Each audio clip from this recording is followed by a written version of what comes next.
नमस्ते, सलाम। Baby development यानी कि बच्चे के विकास की सीरीज़ का ये पहला भाग है। इस वीडियो का आज का टॉपिक बच्चे के चलने को लेके है। इस बारे में आज हम बहुत सी बातें करेंगे। इस वीडियो को मैं 4 हिस्सों में बांट रही हूँ। सबसे पहले हम ये देखेंगे कि क्या कोई ऐसा निर्धारित समय है जिसमें बच्चे को चलना चाहिए। अगर बच्चा इस समय के इधर उधर कहीं चलता है तो क्या कुछ गड़बड़ है। दूसरा, चलने से पहले बच्चा बहुत से पड़ावों से या बहुत से स्टेजेस से गुजरता है। हम इन पड़ावों के बारे में बात करेंगे। बच्चे के विकास में इन पड़ावों या उन स्टेजेस का जो इम्पोर्टेंस है या उनका महत्व है, हम उसको भी डिस्कस करेंगे। इसके बाद हम डिस्कस करेंगे कि बच्चे के विकास में, खासकर उसके चलने में, माँ बाप का क्या रोल है। साथ ही साथ हम ये भी डिस्कस करेंगे कि माँ बाप घर की सेटिंग में क्या कुछ ऐसे बदलाव कर सकते हैं जिससे बच्चे को चलने में या चलना सीखने में मदद मिले। कोई ऐसी स्पेशल सेटिंग क्या माँ बाप को करनी चाहिए जब बच्चा चलना सीख रहा है या चल रहा है, जिससे कि बच्चे की सुरक्षा बनी रहे। तो हम उस बारे में भी डिस्कस करेंगे। और आखिर में हम बच्चों के लिए जो आजकल वॉकर आते हैं बाज़ार में, ये कह के कि बच्चे को जल्दी चलवाना सिखाइए वॉकर में डाल के, इनके बारे में भी डिस्कस करेंगे कि क्या सच में ऐसा है कि वॉकर में डालने से बच्चा जल्दी चलने लगेगा। और साथ ही साथ हम बाज़ार में मिलने वाली जो बच्चों की बूटीज़ हैं उसके बारे में भी डिस्कस करेंगे कि बच्चे की जो बूटी है, खासकर तब जब वो चलना सीख रहा है या चल रहा है, होनी चाहिए कि नहीं होनी चाहिए, होनी चाहिए तो कैसी होनी चाहिए। आइए शुरू करते हैं। सबसे पहले हम समा देख लेते हैं। मैंने एक पोल करवाया था कि बच्चे को कब चलना चाहिए। तो बहुत से लोगों ने बोला कि 1 साल से पहले। 65% लोगों ने ऐसा बोला। पर मैं ये कहना चाहूँगी कि पहली बात, हर बच्चा अलग है। उसका जो विकास है वो अलग है। उसकी जो स्पीड है बढ़ने की, विकास की, वो अलग है। हर बच्चे को अपनी स्पीड पे बढ़ने देना चाहिए। ज़बरदस्ती हमें किसी की जो गति है विकास की, उसको तेज़ करने की कोशिश नहीं करनी चाहिए, खासकर चलने में। क्योंकि ऐसा नहीं है जैसे ज़्यादातर लोगों ने बोला है कि 1 साल से पहले बच्चा चलने लगता है। ऐसा नहीं है। जो ज़्यादातर बच्चे हैं वो 10 महीने से लेके 18 महीने के बीच में चलना शुरू करते हैं। और इसके साथ ये कहते हुए मैं एक और बात कहना चाहूँगी, वो ये कि जो बच्चा 17 या 18 महीने पे चलता है, ऐसा नहीं है कि वो उस बच्चे से कमतर है जो बच्चा 10 महीने पे चलता है। ये जो दोनों बच्चे हैं जो इस दौरान चलना सीख गए, ऐसा बिल्कुल नहीं होगा कि उनमें से एक बेहतर है। आगे चल के लाइफ में ये वाला जो बच्चा है वो ज़्यादा बेहतर करेगा, ज़्यादा होशियार बनेगा, ज़्यादा इंटेलिजेंट बनेगा या कोई बड़ा एथलीट बन जाएगा। ऐसा बिल्कुल भी नहीं है। मैं ये नहीं कह रही कि 18 महीने पे हर बच्चे को चलना ही चाहिए। हो सकता है कोई बच्चा 19वें या 20वें महीने पे भी चले। मैं ये 18 महीने आपको इसलिए कह रही हूँ कि अगर आपका बच्चा 18 महीने तक नहीं चलता है तो एक बार आप डॉक्टर से सलाह ज़रूर कीजिए। हो सकता है कोई ऐसा कारण हो जो आपको नहीं पकड़ में आ रहा हो कि बच्चा क्यों नहीं चल रहा है। हो सकता है फिक्र की बिल्कुल कोई बात ना हो, पर फिर भी अगर 18 महीने पूरे हो चुके हैं, बच्चा नहीं चल रहा, तो डॉक्टर से सलाह ज़रूर करें। इसके साथ एक और बात कहना चाहूँगी, अगर आपका बच्चा प्रीमेच्योर था, यानी कि समय से पहले पैदा हुआ था, मान लीजिए 1 महीने पहले, तो आप ये जो 10 से 18 महीने वाला समय है, इसको 11 से 19 महीने कर दीजिए। मतलब आप बच्चे की प्रीमेच्योरिटी को ध्यान में ज़रूर रखिए जब भी आप ऐसा कोई जो समय है वो सोचते हैं दिमाग में। बच्चे की जो चलने वाली जो स्टेजेस हैं उसको डिस्कस करते हैं। देखिए, यहाँ पे मैंने बच्चा बनाया है, वो ज़मीन पे लेटा है, उसका पेट ज़मीन पे है, ऐसे मज़े से खेल रहा है, इधर उधर देख रहा है। इसके बाद बच्चा क्रॉलिंग करता है। बहुत से बच्चे हो सकता है कि ये जो स्टेज है इसके बाद सीधा चलना शुरू कर दें, क्रॉलिंग करें ही ना, स्किप कर दें क्रॉलिंग बिल्कुल। बट अगर आपका बच्चा इस स्टेज से इस स्टेज पे जा रहा है, क्रॉलिंग कर रहा है, तो आप उसको इनकरेज कीजिए, उसका हौसला बढ़ाइए। क्योंकि क्रॉलिंग कोई ऐसा नहीं है कि इसका कोई फ़ायदा नहीं है, बच्चा चलना ही सीखे सीधा, ज़रूरी यही है। मैं इसलिए भी कह रही हूँ कि बहुत लोग समझते हैं कि 1 साल पे चलना चाहिए, तो हो सकता है बच्चा 1 साल से पहले ये कर रहा हो, क्योंकि आपको जल्दी है कि बच्चे को चलाना है, तो आप उसको क्रॉलिंग ही ना करने दें, आप उसको ज़्यादा देर चलवाने की कोशिश करें, कई बार ज़बरदस्ती शायद, तो आप वो ना करें। मैं यहाँ पे एक बताना चाहूँगी क्रॉलिंग के बारे में। जो ये क्रॉलिंग है, ये बच्चे के लिए बहुत ही फ़ायदेमंद है। इससे उनकी जो रीढ़ की हड्डी है, उनकी जो स्पाइन है, वो मजबूत होती है। आगे चल के ऐसे बच्चों को लोअर बैक पेन कम होगी, उनका जो दिमाग है उसका विकास ज़्यादा अच्छा होता है, उनका जो लेफ़्ट ब्रेन और राइट ब्रेन है, मतलब उनका दाहिना और बाहिना जो दिमाग का हिस्सा है, उसमें तालमेल बेहतर बनता है। दिमाग में और शरीर की मांसपेशियों में भी तालमेल बेहतर बनता है।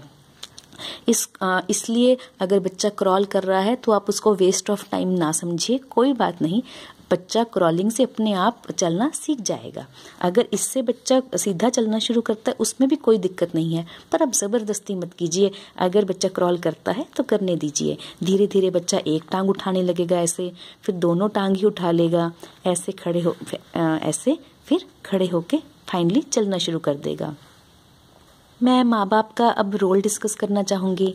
आप बच्चे को हौसला दीजिए, उसको दोनों हाथ से ऐसे कोशिश कर सकते हैं चलवाने की, एक हाथ से ऐसे उंगली पकड़ के उंगली दे के भी बच्चे को चलवाने की कोशिश कर सकते हैं। मेरी बेटी ऐसे नहीं पसंद करती थी बिल्कुल, उसको यही ज़्यादा पसंद आता था, एक हाथ ऐसे पकड़ के चलना, तो मैं उसको ज़्यादातर ऐसे चलवाने की कोशिश करती थी। आप देखिए आपके बच्चे को जो सूट करे, आपको जो सूट करे।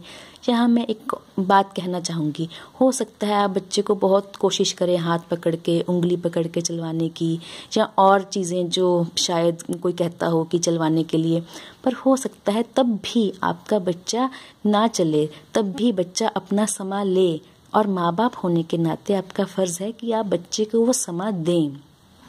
आप रश मत कीजिए, आप जल्दी मत मचाइए, कोई बात नहीं, अगर बच्चा समय ले रहा है उसको लेने दीजिए, आप अपनी कोशिशें जारी रखिए। बच्चे को ऐसे कभी किया, और जब बच्चा थोड़ा चले, एक कदम कभी ले, आपको लगे कि हाँ चलने की कोशिश कर रहा है, उसको बहुत सारा प्यार दीजिए, उसका हौसला बढ़ाइए, तालियां मारिए उसके लिए, वाह वाह, शाबाश, वेरी गुड, ऐसे वर्ड्स की कहिए। भले ही बच्चे को ये समझ ना आए कि क्या कहा जा रहा है, पर उसको जो इमोशन है कि हाँ मुझे मेरी हौसला अफजाई की जा रही है, वो बच्चे को ज़रूर समझ आएगी। तो जब बच्चा चलने की कोशिश कर रहा है, खड़ा होता है, फर्नीचर के साथ साथ अगर चल रहा है, तो उसका बहुत हौसला बढ़ाइए। यहाँ पे मैं एक और बात कहना चाहूँगी। देखिए, बहुत बार चलने से पहले बच्चे जैसे ऐसे फर्नीचर को पकड़ के खड़े हो जाएंगे, इसको पुल टू स्टैंड बोलते हैं। बहुत से बच्चे ये 8, 9, 10 महीने की एज में करना शुरू कर देते हैं, फिर ऐसे फर्नीचर को पकड़ के, टेबल को पकड़ के ऐसे खड़े होना शुरू कर देते हैं। तो आप जब बच्चा इस स्टेज पे हो, ऐसे जैसे घर की थोड़ी सेटिंग ऐसी है, बच्चा ऐसे इसको पकड़ के खड़ा हो जाएगा, फिर एक हाथ ऐसे आगे बढ़ा के सोफे के साथ साथ आगे बढ़ा के इसके साथ थोड़ा दूर है, फिर कोशिश करेगा यहाँ आ जाए। आप थोड़ा दूर खड़ी है बच्चे से, यहाँ कोई खिलौना रख दीजिए ताकि बच्चे को उत्सुकता हो कि मैं जाऊँ और खिलौना ले लूँ या आप तक पहुँच जाऊँ। तो बच्चा पुरजोर कोशिश करेगा, कुदरती तौर पे बच्चे बहुत उत्सुक होते हैं, तो आप उस चीज़ का फ़ायदा उठाइए, बच्चे को इनकरेज कीजिए कि वो चले।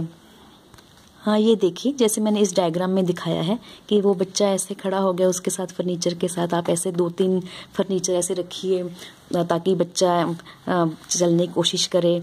आप फिर उसको बुलाइए, थोड़ा दूर खड़े होइए, तो बच्चा हौसला करेगा, हिम्मत करेगा कि एक हाथ छोड़ दे और आपकी तरफ आने की कोशिश करे, और फिर एक दिन बच्चा दोनों हाथ छोड़ के आपकी तरफ आ ही जाएगा।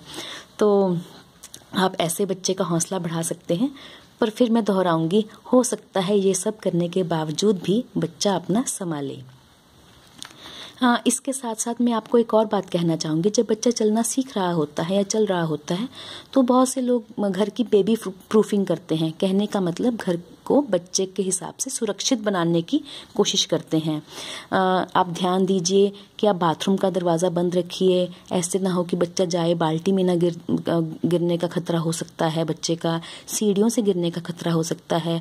बालकनी वगैरह थोड़ा बंद करके रखिए, और एक बात, जैसे ये सब तो है ही, आपने सब दरवाजे वगैरह बंद करके रखे हैं, अंदर ही अंदर है बच्चा, पर फिर भी जैसे ये दराज वगैरह हैं, तो जो नीचे वाले दराज हैं जिसमें बच्चे का हाथ आसानी से जा सकता है, आप वो देखें, उसमें कुछ भी ऐसा ना हो जो बच्चे को नुकसान पहुंचा दे।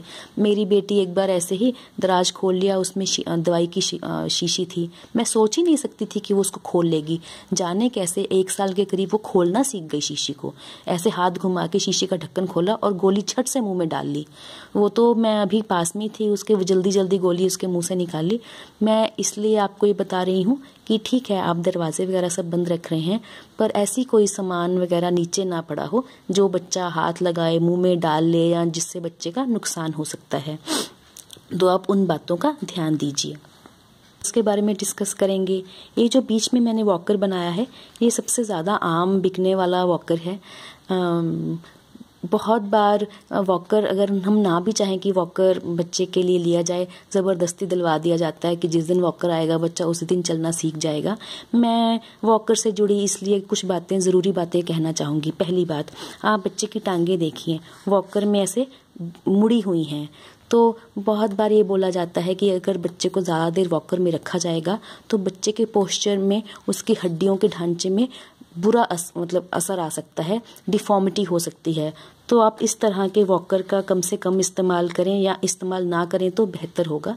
क्योंकि बहुत से देश हैं, कनाडा, यूएस वगैरह, अमेरिका वगैरह में तो इन टाइप के वॉकर्स पे बैन लगाने की ही मांग की जा रही है।